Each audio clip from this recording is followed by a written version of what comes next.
ये अब ज़रा पंजाब की तरफ आ जाते हैं, पाकिस्तानी पंजाब की तरफ।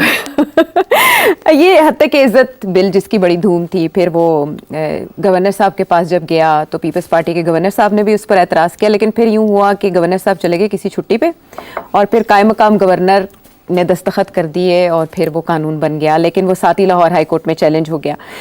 जो कुछ देख रहे हैं पर्दे के पीछे बैठे हुए, वो इसको फिक्स्ड मैच समझ रहे हैं मुस्लिम लीग नून और पीपल्स पार्टी के दरमियान। लेकिन मुझे आपसे ये जानना है कि इस कानून का या इस बिल का मुस्तकबिल क्या है? देखिए, बहुत ही बुरा बिल है ये, इसीलिए हमारी कम्युनिटी इसको अपोज कर रही है और बड़ा सख्त इसको बड़ा मिसयूज़ किया जा सकता है अपोनेंट्स के खिलाफ। तो इसलिए वी आर अपोजिंग इट। इसमें बहुत से हमारे ऑब्जेक्शंस हैं, बहुत दफ़ा वो हमने बताए भी हैं जी। और एस्टैब्लिशमेंट चाहती है, बिकॉज इस वक्त सबसे ज़्यादा अटैक एस्टैब्लिशमेंट पे आ रही है पीटीआई की तरफ से, और बहुत ही बेहुदा किस्म की अटैक आ रही है। तो इसलिए उसको रोकने के लिए ये बिल बनाया गया है। अच्छा, आपने देख ही लिया कितने इस वक्त ट्विटर अकाउंट्स ब्लॉक हुए हुए हैं, ट्विटर ब्लॉक हुआ हुआ है, बंद किया हुआ है। इसके अलावा और भी बहुत सारे अकाउंट्स जो हैं उनको बंद किया हुआ है, ब्लॉक किया हुआ है या बंद किया हुआ है, और वो इसी किस्म के। और इस कानून के बाद बहुत मुश्किल हो जाएगा, और जिस किस्म की ये यूट्यूब और इंस्टाग्राम और फेस टाइम और फेसबुक और इस किस्म की चीज़ों के ऊपर टिकटॉक ये चीज़ें आ रही हैं, जो कि बहुत ही ज़्यादा इस्टेब्लिशमेंट और स्टेट इंस्टीट्यूशंस को टारगेट कर रही हैं। मगर बात यह है कि ये आज तो ऐसे है, कल ये सियासतदानों के ख़िलाफ़ इस्तेमाल हो सकता है, वो जेन्युइन डेमोक्रेटिक ऑपोजिशन या तनकीद के ख़िलाफ़ भी हो सकता है, जिसको आप आज तो आप ये कह सकते हैं कि एक यहाँ लहर सोशल मीडिया की चली हुई है, जो कि एक सियासी जमात उसको पुश कर रही है और उसमें बहुत सी नाजायज़ चीज़ें हो रही हैं, ज़्यादती हो रही है उसमें। मगर कल को जेन्युइन क्रिटिसिज्म और फ्रीडम ऑफ स्पीच वो भी इफ़ेक्ट हो सकता है।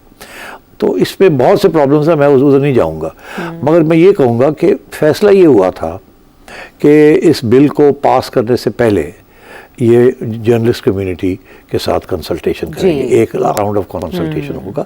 ये एक मुआहदा हो गया था between Punjab government and the journalist community and human rights organisations.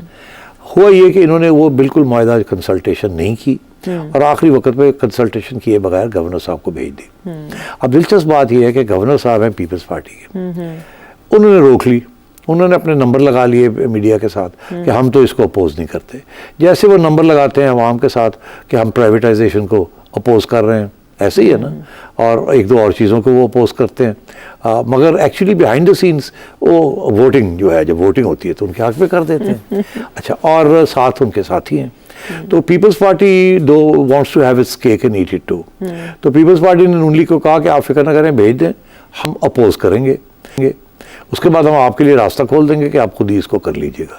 हम नहीं चाहते कि हमारा ये तारीख में नाम आए कि हमने ऐसा बिल को सपोर्ट किया था। अच्छा। मगर हम अपोज नहीं करेंगे। ठीक है, क्यों नहीं करेंगे? क्योंकि इस्टेब्लिशमेंट चाहती है कि ये काम हो। मैंने आपको कल के प्रोग्राम में कहा था कि पीपल्स पार्टी इस्टेब्लिशमेंट के खिलाफ कभी नहीं जाएगी, कभी नहीं जाएगी। वो उनका लॉन्ग टर्म प्रोजेक्ट है अब, ठीक, तो इसलिए वो कभी भी इस्टेब्लिशमेंट के खिलाफ नहीं जाएंगे, जरदारी साहब जब तक पावर में। अच्छा, अब बात यह है कि तो इन्होंने ये फैसला किया कि तुसी भेज दो गवर्नर साहब उसको ना कर देंगे, मगर वापस नहीं करेंगे बिल को। ना होती है ना तो बिल वापस आ जाता है असेंबली में। अच्छा। फिर असेंबली के ऊपर कानून ये कहता है कि आप फिर इसके ऊपर गौर फिक्र करें और फिर अगली दफ़ा भेजेंगे गवर्नर साहब। तो इन्होंने, और उनको डर था कि जब ये वापस गया तो फिर जर्नलिस्ट कम्युनिटी और ह्यूमन राइट्स ऑर्गेनाइजेशन शोर डाल देंगी कि अब हमारे साथ बात करो, आपने पहले बात नहीं की, अब तो वापस आ गया है। फिर इसके एक कानून के साथ एक रूल्स भी बनते हैं। अच्छा। रूल्स जो हैं वो भी बने नहीं, तो ये सारी चीज़ें बनने वाली होने वाली थी। तो इन्होंने ये फैसला किया, गवर्नर साहब ने कहा मैं चला जाता हूँ छुट्टी पे 2 दिन की, आप आ जाएं स्पीकर साहब, जो कि बड़े प्रो एस्टैब्लिशमेंट स्पीकर हैं पंजाब के, मलिक साहब, और गो बिटवीन भी रहे हैं between Noon league and establishment. और उन्होंने आके बैठ गए, उन्होंने आते सार साइन कर दिए और खुद अब अगले दिन घर वापस चले जाएंगे। ये अंडरस्टैंडिंग के तहत ये हुआ है।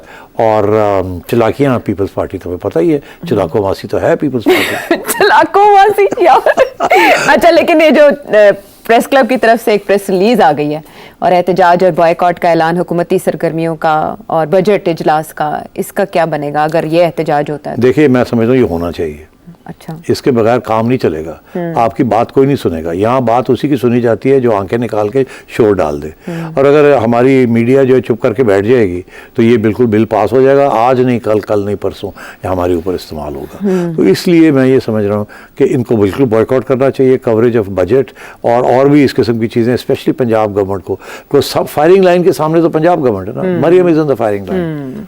मैं नहीं समझता कि वो चाहती हैं कि ये चीज़ हो, अगर प्रेशर इतना है कि ये करना है तो फिर करना है, तो वही सूरत हाल है। तो इसलिए हमें एहतजाज करना चाहिए, हमें ये सिर्फ सड़कों पे निकल के प्रेस क्लब से असेंबली तक मार्च करने से ये काम नहीं बनेगा। हमने मालिकों को कहना है, मीडिया के मालिकों को कहना है कि हम कवर नहीं करेंगे बजट, हम कवर नहीं करेंगे इनकी प्रेस कॉन्फ्रेंसेस जब तक ये हमें बुलाएंगे नहीं फॉर कंसल्टेशन। अच्छा, मीडिया के मालिकों, media, yes, and media has to stand firm now. Okay, चलें फिर उसके बाद हुकूमत को सोचना होगा कि क्या चलना है, मुस्तकबिल को भी मद्देनजर रखते हुए कि यही कवानीन आपके खिलाफ भी इस्तेमाल हो सकते हैं। सिर्फ साहब, टॉक ऑफ द टाउन है 1 पेज का China visit. 1 page China visit. अच्छा, बाय द वे, उससे बड़ी इंटरेस्टिंग चीज़ बताऊं before you start your question, कि हमारे पीटीआई भाइयों ने, दोस्तों ने, उन्होंने एक तस्वीर निकाली है जहाँ चीफ को यूनिफॉर्म से निकाल के सूट में डाल दिया।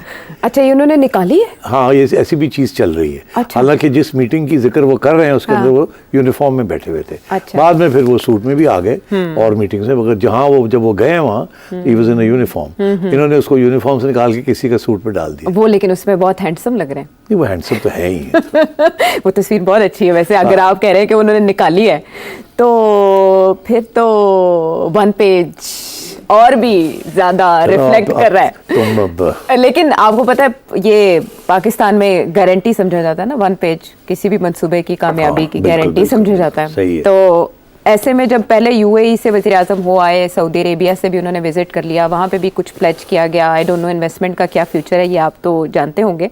लेकिन ऐसे वक्त में जब 12 जून को वफाकी बजट कहा जा रहा आएगा और फिर उसके बाद IMF के साथ मुज़ाकरात अगली किस्त के लिए भी, उसका किस्त का भी इजरा होने जा रहा है, और जो $27 बिलियन वर्ल्ड बैंक डाटा के मुताबिक पाकिस्तान के ज़िम्मे चाइना के हैं, वो भी उन मुज़ाकरात में शायद ज़ेरे गौर आ सकते हैं। तो वज़ीर आज़म गए 5 रोज़ा विजिट पर चाइना, साथ ही आर्मी चीफ की भी तस्वीरें आप सामने आ रही हैं। तो क्या टारगेट्स थे इस दौरे के और क्या हासिल हुए? जी हाँ, बहुत इम्पोर्टेंट सवाल है, और बड़ा इम्पोर्टेंट ये है कि आर्मी चीफ प्राइम मिनिस्टर के साथ गए हैं, क्योंकि आर्मी चीफ जो हैं वो प्राइम मिनिस्टर के साथ SIFC में बैठते हैं, तो मेरा ख्याल है उनका जाना मुनासिब है, बिकॉज़ हर जगह पे वो एक ही इम्प्रेशन देना चाहते हैं कि स्टेबिलिटी, सियासी स्टेबिलिटी और इकोनॉमिक स्टेबिलिटी आ रही है, और वी आर ऑन 1 पेज, और हम इंशाल्लाह इस हुकूमत को और ये जो इक़दामात हम ले रही है ये हुकूमत, उनको सपोर्ट करते हैं और उनको बरकरार रखेंगे और उनको टू दी एंड रखेंगे, तो इसको डिस्टेबलाइज नहीं होने देंगे। तो ये पैगाम देना बड़ा ज़रूरी है, क्योंकि आयशा, दुनिया जब इन्वेस्टमेंट करती है किसी मुल्क में तो वो सबसे ज़्यादा जो है वो 2 चीज़ें देखती है। एक ये है कि क्या जो इन्वेस्टमेंट कर रहे हैं उसके पैसे वापस आ जाएंगे कि नहीं, दूसरा ये कि कुछ जो पॉलिसीज़ जो जिसके बेसिस के ऊपर इन्वेस्टमेंट कर रहे हैं वो बरकरार रहेंगी नहीं, या कि पॉलिटिकल इंस्टेबिलिटी की वजह से या गवर्नमेंट चेंज की वजह से या रेजीम चेंज की वजह से वो भी तब्दील हो जाएंगी। तो ये 2 चीज़ें, और इसको अश्योर करने के लिए वो आर्मी चीफ साथ जाते हैं। अच्छा। ये इमरान खान के ज़माने में भी ऐसे ही था और शहबाज शरीफ साहब के ज़माने में भी ऐसे ही है। ठीक है, तो that's to answer your question. Now the second part is कि क्या मकसद है इसका, ऑब्जेक्टिव क्या था। देखिए, चाइनीज़ आपसे खुश नहीं है, 3-4 साल से सिपेक बंद पड़ा है। अच्छा, ठीक है, खान साहब जब आए थे तो उसके बाद नवाज शरीफ साहब के आखिरी दिनों में सिपेक के ऊपर झगड़े हो गए थे पाकिस्तान के अंदर। एस्टैब्लिशमेंट ये चाहती थी कि सिपेक की जो सेक्रेटेरिएट है वो उनके हवाले की जाए, और मियाँ साहब ये समझते थे कि ये नहीं, ये सिविलियन प्रोजेक्ट है, ये मेरा प्रोजेक्ट है, हमारी गवर्नमेंट का ये प्रोजेक्ट है, ये हमारे कंट्रोल में रहना चाहिए। तो उसके ऊपर भी थोड़ी बहुत लेन देन हुई। इसीलिए आपको याद होगा कि जैसे ही नवाज शरीफ साहब की छुट्टी हुई और इमरान खान साहब आए तो सिपेक की जो सेक्रेटेरिएट थी वो एक बाजवा साहब को दे दी गई, आसिम सलीम बाजवा। आसिम सलीम बाजवा के पिज्जा याद आ गया आपको? पिज्जा याद आ गया? भूख तो नहीं लगी भी? नहीं लगी नहीं है, लेकिन पिज्जा कभी नहीं भूलता। हाँ, पिज्जा नहीं भूलता। तो इसीलिए वो फिर फौरी तौर पे जैसे ही इमरान खान की गवर्नमेंट आई तो आसिम बाजवा को वो रिटायर हुए फ्रॉम सदर्न कमांड, और उसके बाद सीधा उनको एक अथॉरिटी का चेयरमैन बना दिया। मगर फिर भी कोई पेशकदमी नहीं हुई। उसकी बहुत सी वजूहत थी, मगर सबसे इम्पोर्टेंट वजूहत ये थी कि चाइनीज़ 2-3 चीज़ों में बड़े इंटरेस्टेड थे कि उसको आगे बढ़ाया जाए, मगर वो प्रोजेक्ट्स रोके हुए थे। वो प्रोजेक्ट्स, उनमें से एक ये प्रोजेक्ट था रेलवे लाइन का, क्योंकि जब शेख रशीद साहब रेलवे मिनिस्टर थे तो हर रोज़ वो ये बात करते थे कि हम $7 बिलियन की कराची से पेशावर तक एक नई रेल लाइन चाइनीज़ आके बनाएंगे। बिकॉज डोंट फॉरगेट हमारी रेल लाइंस बहुत पुरानी हैं और टूटी हैं और काफ़ी इनएफिशिएंट हैं और हमारी transportation is a big problem. तो वो एक रेल लाइन की ज़रूरत है हमें as part of our development project, पर इतना बड़ा प्रोजेक्ट है कि वो उसके लिए पैसे कहीं से नहीं आ रहे थे। तो चाइनीज़ ने ये कमिटमेंट की थी कि वो करेंगे। अच्छा, फिर ये हुआ कि IMF ने कहा कि आप नहीं कर सकते क्योंकि आपके पास पैसे आपने बहुत से लोगों के देने हैं, और इमरान खान साहब की हुकूमत के दौरान सारा सिपेक के ऊपर काम रुक गया था। उस वक्त अमेरिकन ये भी मांग रहे थे कि आप हमें बताएं कि सिपेक के इन्वेस्टमेंट्स कितनी हैं और क्या टर्म्स हैं और क्या एग्रीमेंट्स आपने साइन किए हैं, और हमारे लिए ये प्रॉब्लम बना हुआ था।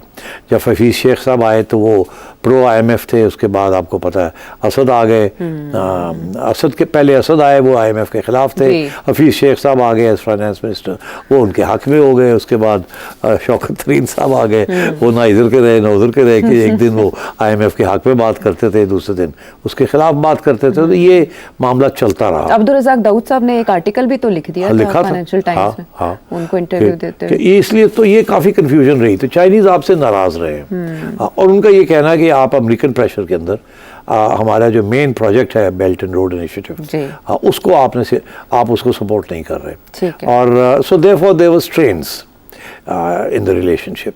हालांकि मिलिट्री रिलेशनशिप तो ठीक थी, मगर बाकी रिलेशनशिप में स्ट्रेन्स थे। अब जैसे ये हुकूमत आई, इन्होंने ये फैसला किया कि चाइना के साथ रिस्टोर करना है। अब ये जो 2 प्रोजेक्ट्स हैं, मैं आपको बड़े इंटरेस्टिंग बताऊं, जो कि अभी तो 31-32 MOU साइन किए, मगर चाइनीज़ जो ग्रोथ मॉडल है वो किसी वक्त इस एजेंडे में डिस्कस करते हैं। मेरे पास सवाल है रेलेवेंट उससे। तो चाइनीज़ ग्रोथ मॉडल के अंदर 2-3 चीज़ें बड़ी अहम हैं जिसको वो एम्फोसाइज करते हैं। एक वो कहते हैं एक्सपोर्ट लेड ग्रोथ, एक वो कहते हैं कि small and medium enterprises and state owned enterprises, और तीसरी चीज़ जो है वो ये कहते हैं कि करंट अकाउंट सरप्लस होना चाहिए। और चौथी चीज़ बड़ी अहम है कि कौन से सेक्टर्स के अंदर चाइना ने जाके किसी मुल्क के अंदर इन्वेस्टमेंट करनी है। उसके अंदर ट्रांसपोर्टेशन और एनर्जी, प्रॉपर्टी, ट्रांसपोर्टेशन, एनर्जी, ये उनके लिए बहुत अहम है, फोकस है। हाँ, फोकस है उनका। तो सिपेक जो था as part of the road initiative and belt initiative, उसके अंदर energy, IPPs, independent power projects अब नहीं रहे, चाइनीज पावर प्रोजेक्ट्स, और ये ट्रांसपोर्टेशन आपने देखा, इंफ्रास्ट्रक्चर पे फोकस, इंफ्रास्ट्रक्चर। तो ये चाइनीज का ग्रोथ मॉडल है, उसका हिस्सा है। तो वो ये चाह रहे थे, मगर ये रुक गया था। अच्छा, तो अब हमने फिर इसको खोला है, और इसके अंदर जो 2 मेजर प्रोजेक्ट्स हैं, मेजर प्रोजेक्ट्स। अब पावर प्रोजेक्ट्स तो हमने नहीं लगाने, पावर तो है हमारे पास, उसकी डिस्ट्रीब्यूशन का और लाइन लॉसेस का मसला है, और मगर अब और पावर प्रोजेक्ट्स नहीं लगने in terms of fuel, fossil fuel. मगर ये बड़ी इंटरेस्टिंग बात है कि जो 2 प्रोजेक्ट्स चाइनीज कह रहे हैं कि लगाएं, जिसके ऊपर पहले रुकावट थी, इस हुकूमत ने उसको ग्रीन लाइट दे दी। कौन-कौन से? वो सबसे पहला प्रोजेक्ट ये रेल लाइन का है, जो कि पिछले 4-5 साल से रुकी हुई है। अच्छा। अभी इसका अमाउंट कह रहे हैं $6.8-9-7 बिलियन।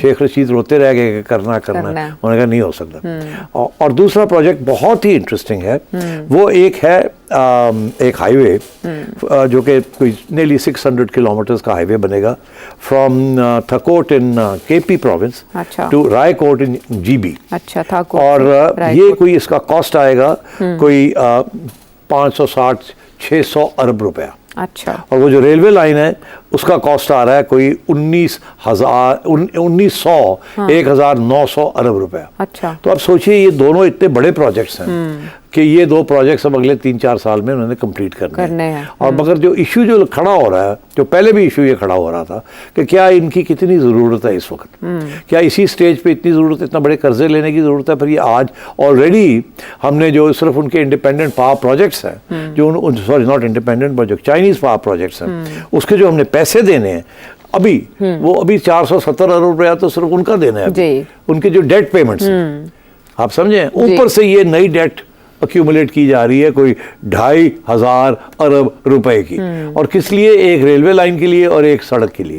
रेलवे लाइन की तो बात समझ में आती है कि it will definitely help the Pakistani economy, ठीक है ना, उसमें तो कोई शक नहीं है, transportation of goods and people in a smooth efficient quick manner. ठीक। मगर ये जो रोड है इसकी क्या इकोनॉमिक वैल्यू है? इस रोड की खास इकोनॉमिक वैल्यू नहीं है, इस रोड की स्ट्रेटेजिक वैल्यू है। अच्छा। ये Chinese military and Pakistani military इसको प्रोजेक्ट को सपोर्ट कर रहे हैं, क्योंकि ये जीबी और कश्मीर की सिक्योरिटी के लिए this road is going to be important. और ये all the way to Raikot जाता है, जो कि the foothills of the mountains, all the way to the glaciers, जहाँ से नांगा पर्वत के बेस कैंप के पास। हाँ। तो डिस्प्यूटेड टेरिटरीज जहाँ चाइना इंडिया की कॉन्फ्लिक्ट है, और फिर चाइना के लिए वो रोड वहाँ से रास्ते निकालना बड़ा ज़रूरी है to join up with the CPEC project. तो मैं ये समझता हूँ कि इसकी स्ट्रेटेजिक वैल्यू है और रेल लाइन की इकोनॉमिक वैल्यू है। मगर क्या ये इतनी अर्जेंसी थी कि इसको करना चाहिए? ये चाइनीज़ इंसिस्ट कर रहे हैं, हम नहीं इंसिस्ट कर रहे। जैसे चाइनीज़ ने जो हमने एक दो न्यूक्लियर पावर प्लांट्स भी बनाए हैं, तो उससे भी 400-500 मिलियन डॉलर्स के खर्चे थे, वो भी चाइनीज़ इंसिस्ट कर रहे थे कि आप लगाए। हमने उसको काफ़ी डिले करने की कोशिश की। अच्छा। फिर हमने एक दो कर दिए।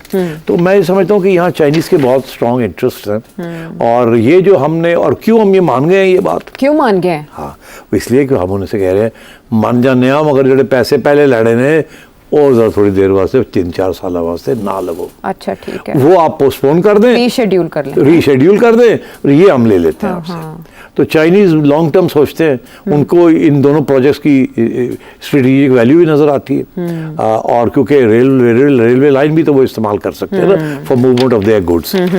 तो इसलिए मैं समझता हूँ कि ये चाइनीज़ के कहने के ऊपर सिपेक को रिवाइव किया जा रहा है, चाइनीज़ के कहने के ऊपर ये दोनों प्रोजेक्ट्स बन रहे हैं, ठीक है, और इसके इन बदले में आपको डेट रिलीफ मिल रही है।